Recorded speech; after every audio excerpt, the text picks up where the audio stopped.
Mary had a little man. The false. We believe that all men are created equal. To the magnificent mosaic that is America. From radio beacon to radio beacon. I have a dream today. Change has come to America. Keep the faith. This is going to be a disaster. Knock, knock. Who's there? It's a figment of your imagination. Randi Rhodes Show. Turn up your mind. Hundreds of alleged Venezuelan gang members are waking up in prison in El Salvador after the Trump administration rapidly deported them, ignoring a federal judge's directive. This video, shared by El Salvador's president, shows the alleged members of the Tren de Aragua gang arriving in San Salvador Saturday, just hours after a judge ordered planes carrying the men to immediately return to the U.S. Trump over the weekend invoking the Alien Enemies Act, an obscure wartime law from 1798, allowing the government to deport non-citizens with little or no due process.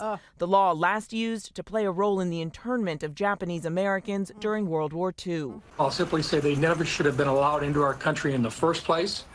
It's our responsibility to protect our families, to keep our streets clean and safe, and that's exactly what the president said he was going to do. But after some non-citizens represented by the ACLU sued the administration, that federal judge, in an emergency hearing Saturday, ordered any plane containing these folks that is going to take off or is in the air needs to be returned to the United States, adding this is something that you need to make sure is complied with immediately.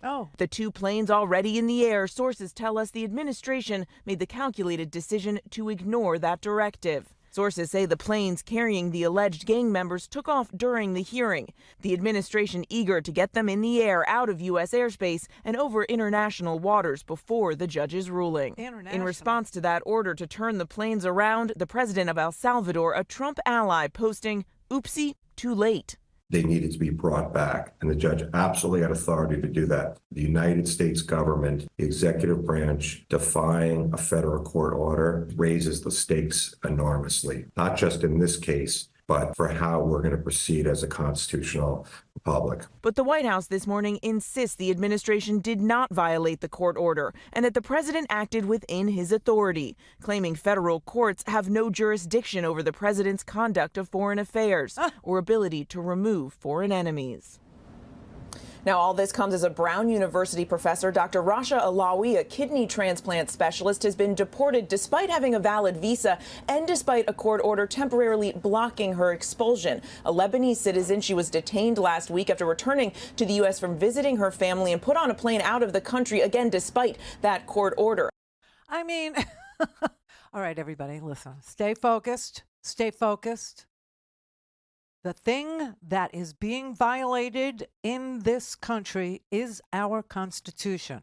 The thing that is being violated by the President of the United States is due process. This means that if the President gets away with deflecting your time and attention and is able to con you into believing that it's okay for him to deport 300 people without any due process, just by his, and he's a liar. I just wanted to, remind you that the President of the United States lies a lot, But because he has said that these people over here, these ones here, they are terrorists, or these people over here, they are rapists, or these people over here, they are murderers, or these people over here, they have terrorist ties, okay? If he's able to con you into talking about that, and we don't know the answer because they've not gone through due process. We've seen no evidence. We've seen no testimony. We haven't had any adjudication from a court about whether or not these people, the ones that ended up not in their country of origin, which would be half-assed normal, half-assed, it still would have violated due process. But Venezuela, taking back Venezuelans, would have been half-assed normal. But no, instead, we paid, you know that, right? We paid El Salvador, Bukele. You're about to learn all about Central America now. Okay. They paid him millions to take these people, shave them down, and treat them as if they had been convicted of crimes. Now, if Donald Trump is able to, pivot your time and attention to the facts that aren't in evidence and just declare unilaterally these people are and fill in the blank, versus he defied a court order, we lose. We lose. And what do we lose? Our freaking country. That's what we lose. And why would I say that? Well, you know, this guy, Mahmoud Khalil, who organized, he's Syrian. He organized, apparently, the Columbia protests on behalf of Gaza and the residents of Gaza, and has now been, deported. He's just, not deported. He's been taken from New York and put in somewhere in Louisiana, I guess. I don't know where he is now. Is he in Louisiana? Is he no one really knows. But this guy received no due process either, okay? And we don't know whether or not protesting is, a terrorist activity, unless a court says, yes, it is, which I doubt. And then we have another woman today named Rasha Alaway. Rasha Alaway has an interesting story. Rasha Alaway is a Lebanese citizen. She's from Lebanon. But she was educated here, as so many people are, because not that we will have going forward, but right now we have the best, unbelievable, elite education in the world is here, okay? And so she went to the University of Washington. She went to Yale. And she became a kidney specialist, a person who specializes in kidney disease and kidney transplants. And she teaches now at Brown University, which is an Ivy League school. I know this because my nephew went there, and it's in Rhode Island. So she's also now been. She lives in Boston, and I guess she commutes to Rhode Island. I don't know, but she lives in Boston. She was coming back into the country from Lebanon. She had attended a funeral, and she was coming home, and they took her at the port, the legal port of entry, where she, showed her visa.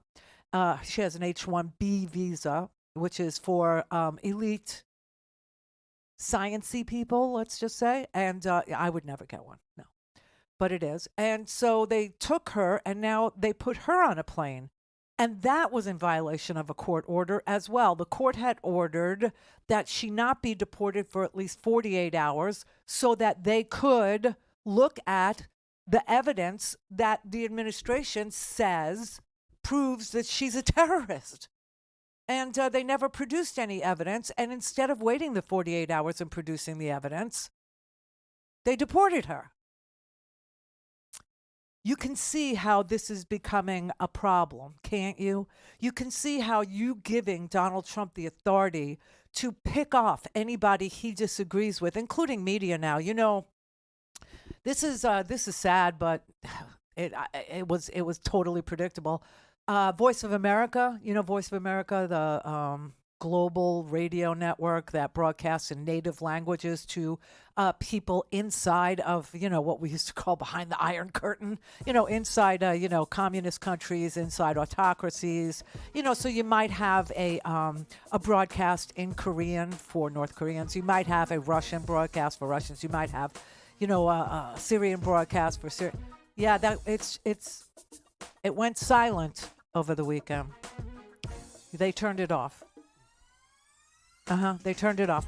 It's apparently now playing music. I don't know if it's music or Muzak. I don't know if they're licensed to play like Gaga or what, or would they even know who she is or care?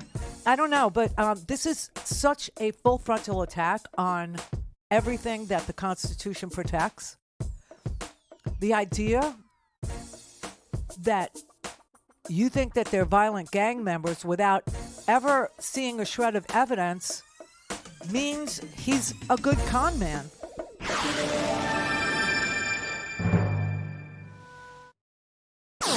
All things Randi at RandiRhodes.com. Go for launch. Speaking truth to power, the Randi Rhodes Show.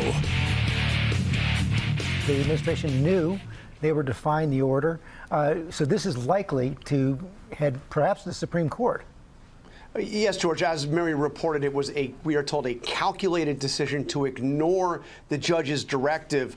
The hearing on this is rather extraordinary. The hearing on this had already started before those planes took off. It was before the judge actually issued the order, but it was after it was quite clear the judge was skeptical of the use of this 1798 Aliens Enemies Act. By the way, that is an act that has only been used 3 times in all of American history. So the judge was clearly skeptical of it. And then when the order came, the order was clear that even if the planes had taken off, they were to turn around. Let me read you what the judge said.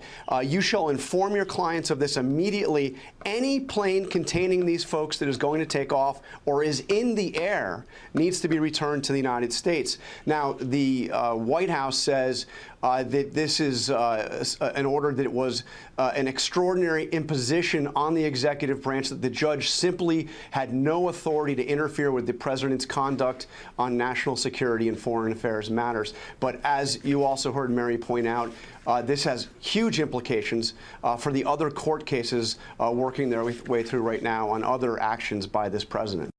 I mean, this is a really scary position to be in, where we are, you could legitimately say we're in a constitutional crisis, because a constitutional crisis means that a president is ignoring a law that Congress passed, or a president is ignoring a court order.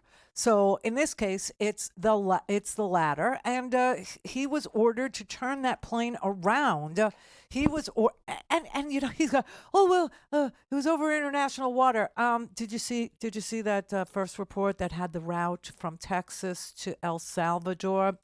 Now, I've kind of flown that way, and I've looked out of the window, and the thing that I see is the Gulf of, that's right, everybody, America. The Gulf of America. How is that, international waters, if he's renamed it and claimed it as part of the United States? So the whole thing is just so bogus. The whole endeavor is to see how far he can push his power.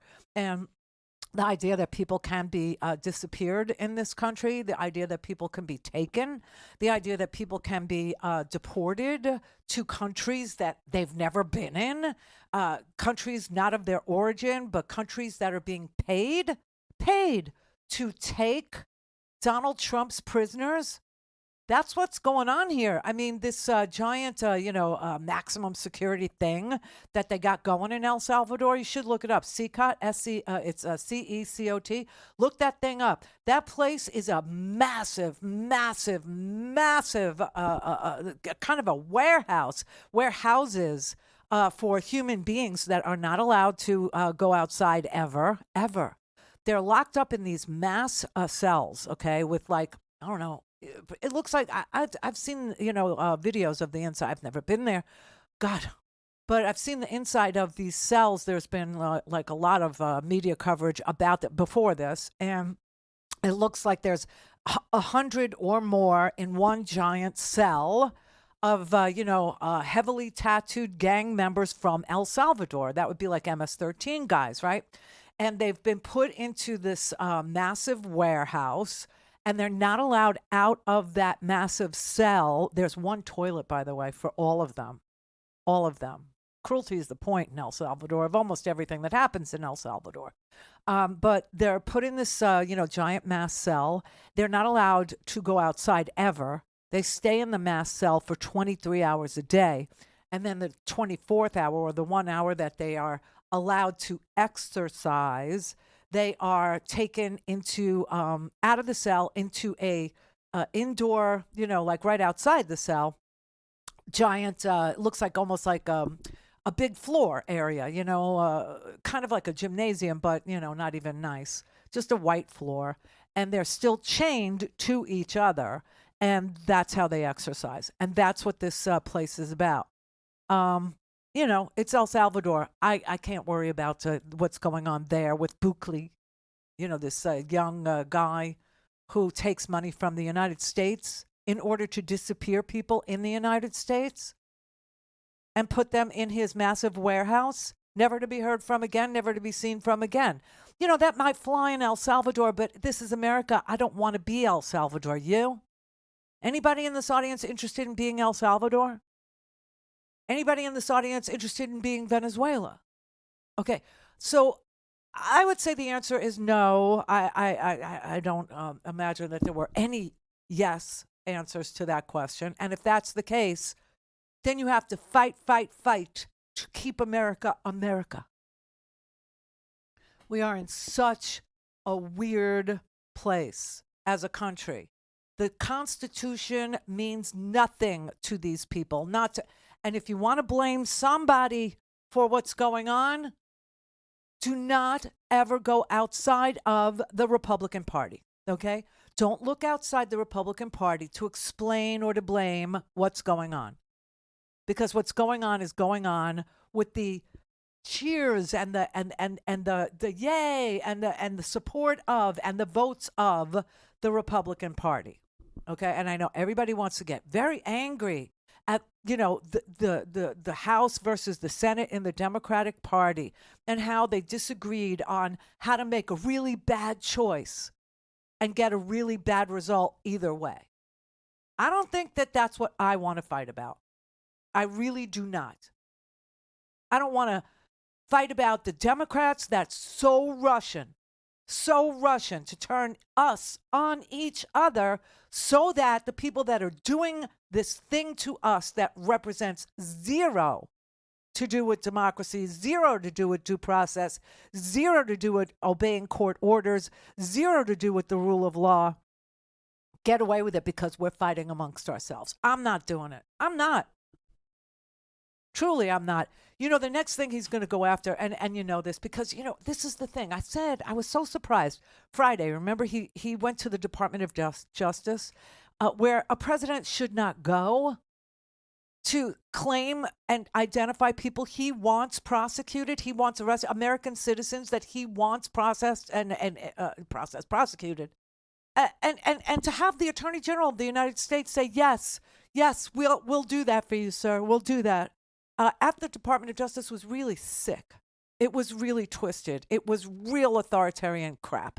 It had nothing to do with anything a Democratic president should be doing. And I don't mean party-wise. I mean in a democracy. But he went there. He said, I really think that what's going on in the TV, on the media, that I really think it has to be illegal. I do. I think it has to be illegal. Today he's saying that Joe Biden's pardons weren't official pardons. They weren't real pardons. He should be able to prosecute the entire January 6th Select Committee, all the members, all of them. He wants to prosecute them because Joe Biden signed the pardons with an auto pen. That doesn't count. That's completely and total bullcrap. He just pulled that out of his giant arse, okay? It has nothing to do with the law, nothing at all. And yes, a president's pardon are absolute. God. Don't have time to listen to the live show? Want to hear more on your schedule? Go to randyrhodes.com and buy a stinking podcast.